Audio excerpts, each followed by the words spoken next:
혹시 소개해 주실 사례가 있으신가요? 작년 말에 진행됐던 경우였는데 그 서울 동부보호관찰소에서 40시간의 수강 명령을 받은 학생들을 대상으로 해서 회복적정의 프로그램 진행을 요청받은 바가 있어요.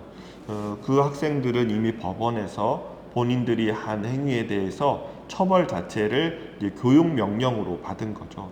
그런데 일반적인 그런 교육은 상당히 지루하고 힘든 과정이었던 거가 그동안의 그들의 경험이었는데, 이번에 진행됐던 40시간이 그래서 그들은 또 어떤 억울함이나 불편함이나 화가 있는지, 또 그게 해소되기 위해서 본인들에게는 어떤 게 필요한지를 포함해서 그들에게도 회복적 정의를 적용한 프로그램을 진행하고 있어요. 물론 그들이 한 행위에 대해서 본인들이 상대방에게 어떤 영향을 주었고 그 영향을 회복하기 위해서 본인들이 어떤 책임을 져야 되는지에 대한 내용도 함께 다루는 거죠.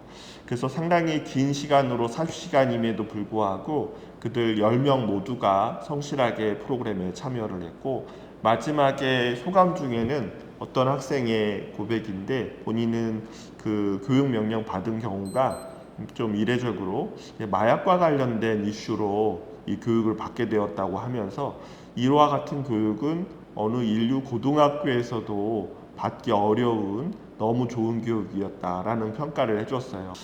또 이어서 작년에 11월, 12월에 이어서 올해 바로 직전인 5월과 6월에 진행된 프로그램인데, 여기 남양주 인근의 여주에 있는 소망교도소라는 곳이 있습니다.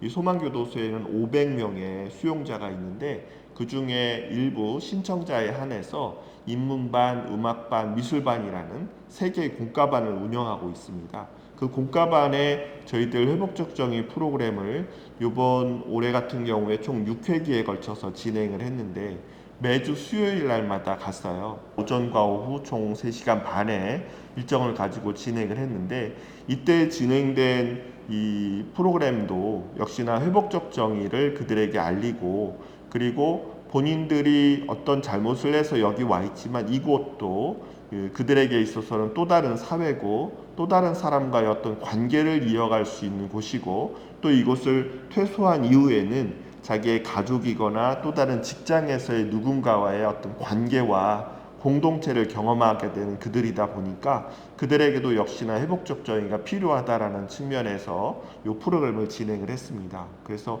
회복적 정의라는 것이 무엇이고, 또 우리가 서로 둥글게 앉아서 대화를 나누는 방식으로서의 서클을 함께 경험하기도 하고, 그들이 기획해서 실제로 진행을 해보는 연습도 가졌고요. 존중의 약속을 만들기 하는 시간도 가졌고, 회복적 질문을 통해서 이야기를 하는 시간, 그리고 공감적 듣기라고 해서 상대방의 이야기를 어떻게 들을 것인가에 대한 주제를 가지고도 교육을 했습니다. 어떤 수용자께서는 그 거실에는 이 공과반 교실과 달리 또 다른 분들과 이 생활하는 곳이 이제 명칭이 이제 거실이라는 용어를 쓰던데, 그 거실에 있는 분들과 저희들의 교육 때 말씀드렸던 서클 하시는 분이 계셨어요. 그 수용자들이 있는 거실 내에 어떤 토킹 스틱으로 사용할 만한 어떤 도구를 가지고 그들 안에서 이야기를 나누는 것들을 봤죠. 또 어떤 분은 이곳에서 배웠던 공감적 듣기를 활용해서 다른 수용자와 어떤 불편한 이야기를 나눌 때 내가 내 이야기만을 할 것이 아니라 저 사람이 무슨 말을 하는지를 잘 들어봐야 되겠다, 그런 경험을 하는 수용자들도 있었습니다. 이와 같은 교도소 내에 있는 많은 수용자들이 회복적 접근을 통해서 이 공동체 안에서의 관계를 만든다라는 것이 어떤 것이고, 관계가 훼손되었을 때 개선이 필요할 때는 또 어떻게 접근하는 것이 필요하고, 관계가 완전히 깨져서 다시 한번 재정립을 하기 위해서는 어떤 과정들이 필요한지를 배웠기 때문에, 바라기는 이분들이 사회에 나가서 다른 가족이나 혹은 다른 지인들과의 관계를 맺을 때에도 적용할 수 있는 아주 의미 있는 그런 프로그램이었지 않았을까라는 기대가 있습니다.